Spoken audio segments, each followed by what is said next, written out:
Чач түшүү бир гана айымдар үчүн эле эмес, мырзалар үчүн дагы чоң көйгөй. Чач бир канча себептерден улам түшөт. Алсак аба ырайы өзгөргөндө, башкача айтканда жайдан кышка өткөндө же витаминдердин жетишсиздигинен. Мындан тышкары дагы бир нече себептер чачтын түшүшүнө шарт түзөт. Адамдын көркүнө көрк кошкон чач тууралуу, тагыраак айтканда чачтын түшүү себептерин төмөндө кеп кылабыз.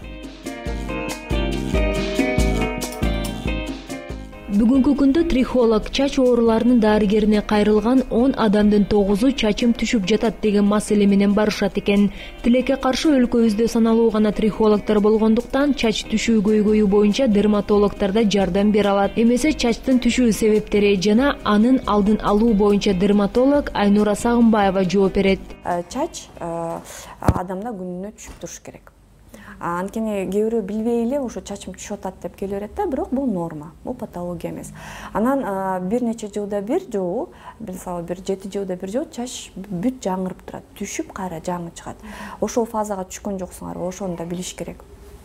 Анан эгерде чын эле түшүп атса чачы, бизде эми трихологдор аз, бирок дерматологдор дарылайт бул патологияны. Анан дагы бир себеп, эң көп, эң кеңири тараган себеп бул гормондордун өзгөрүлүшү. Мисалы, аял кишиде дагы, эркек кишиде дагы эркектин жана аялдын гормондору бар.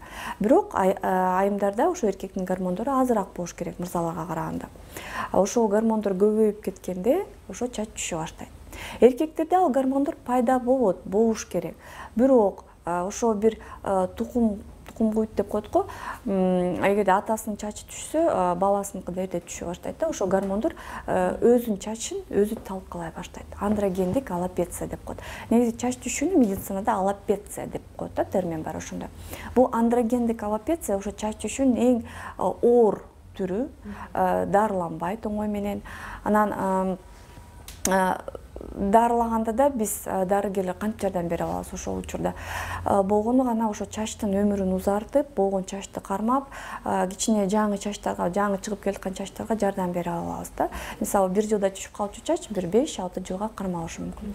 Анан таптакыр жардам бере албай калсак, анда ошо чачтын тамырларын кайра отургузуп, кайра операция жасоо керек. Тоголок болуп түшүшү мүмкүн, аллопециянын түрлөрү көп да.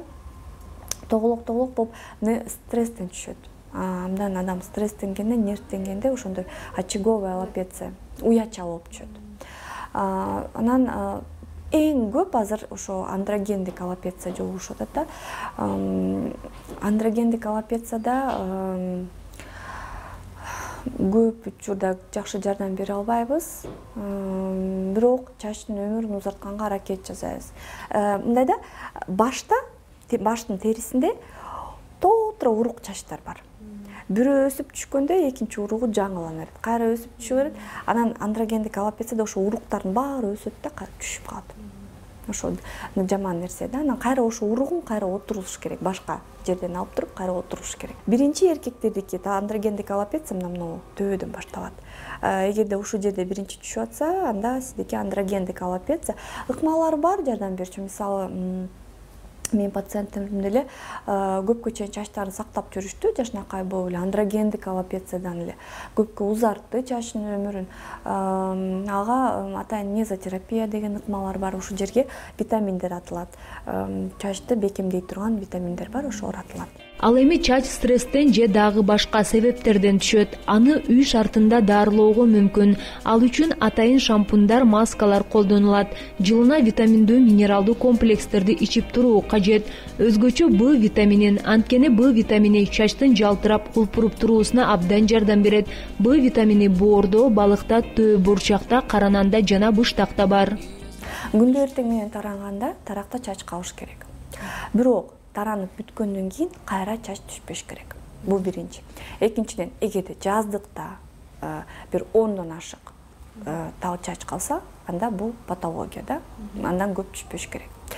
Дагы бир нерсе, чач түшкөндөн кийин дагы бизде андай лаборатория жок, бирок мисалы ошол эле Москвада, Францияда бар, чачты электрондук микроскоп менен карайт.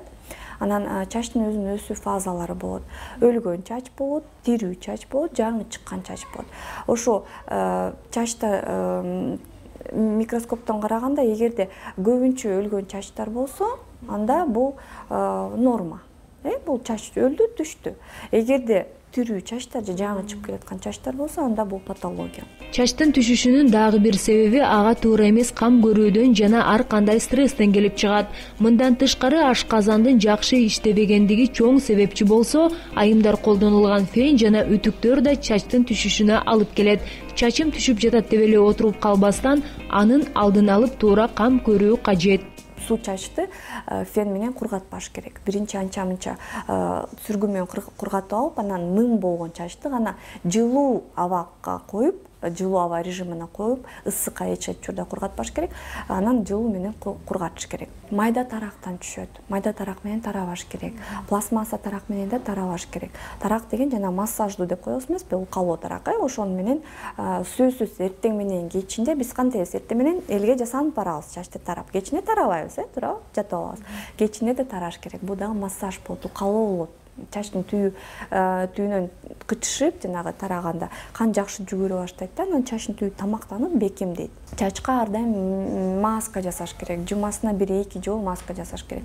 Эң жеңил, эң жакшы маска бул коньяк менен эле жумуртка, экөөнү аралаштырып туруп эле, чалып туруп эле, чачка 1-2 саатка коюп туруп эле жууп салса, бул абдан жакшы маска. 2 чай кашык коньякка 1 жумуртка жетиштүү.